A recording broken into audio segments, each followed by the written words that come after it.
نبی اکرم صلی اللہ علیہ وسلم نے فرمایا کہ آدمی کا پاؤں قیامت کے دن اس کے رب کے پاس سے نہیں ہٹے گا یہاں تک کہ اس سے 5 چیزوں کے بارے میں پوچھ لیا جائے۔ اس کی عمر کے بارے میں کہ اسے کہاں صرف کیا، اس کی جوانی کے بارے میں کہ اسے کہاں کھپایا، اس کے مال کے بارے میں کہ اسے کہاں سے کمایا اور کس چیز میں خرچ کیا، اور اس کے علم کے سلسلے میں کہ اس پر کہاں تک عمل کیا۔ رسول اللہ صلی اللہ علیہ وسلم نے فرمایا، جو علم حاصل کرنے کے ارادے سے کہیں جائے تو اللہ تعالیٰ اس کے لیے جنت کے راستے کو آسان کر دیتا ہے۔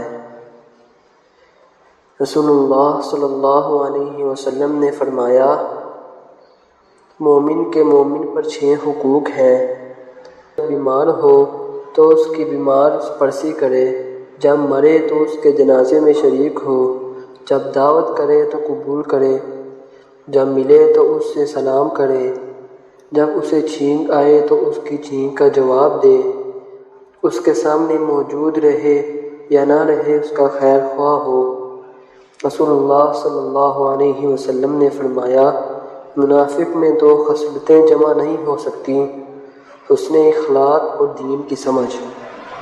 نبی اکرم صلی اللہ علیہ وسلم نے فرمایا، علی، نظر کے بعد نظر نہ اٹھاؤ، کیونکہ تمہارے لیے پہلی نظر معاف ہے اور دوسری معاف نہیں ہے۔